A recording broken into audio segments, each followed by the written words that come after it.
The American people ultimately, I believe, are angry because they are looking at this great country, a country which many of our veterans fought and died for.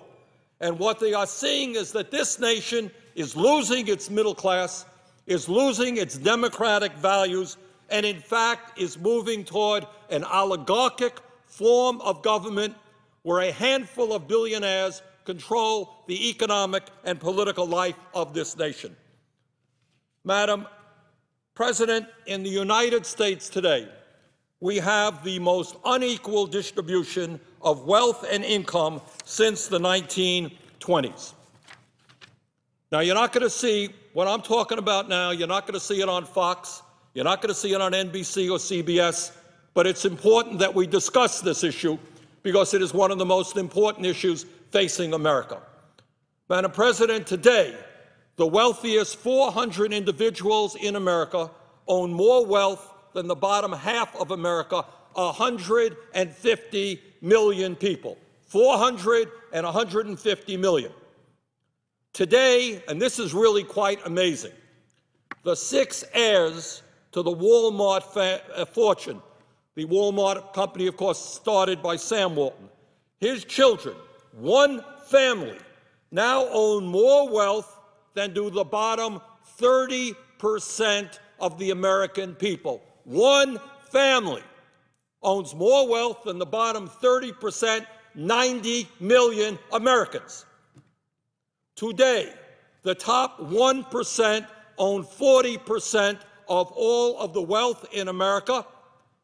Top 1% own 40% of all the wealth in America. Madam President, what do we think the bottom 60% of the American people own? I ask this question a lot around Vermont.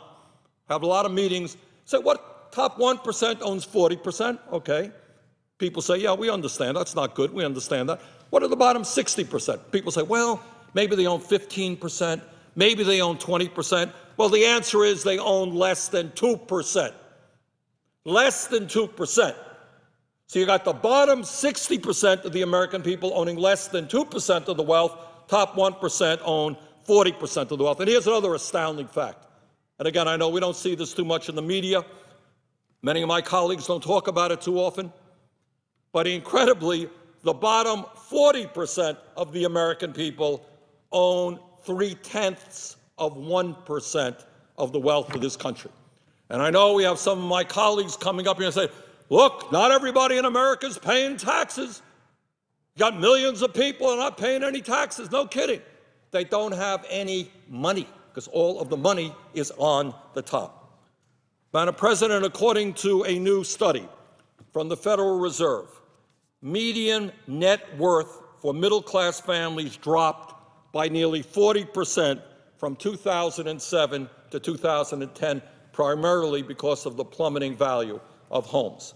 That is the equivalent of wiping out 18 years of savings for the average middle-class family. Now, I've talked a moment about distribution of wealth. That's what you accumulate in your lifetime. Let me say a word about income, which is what we earn in a year. The last study that was done on income distribution was done recently, and this is what it told us, and this is really, literally quite hard to believe. The last study on income distribution showed us that between the years 2009 and 2010,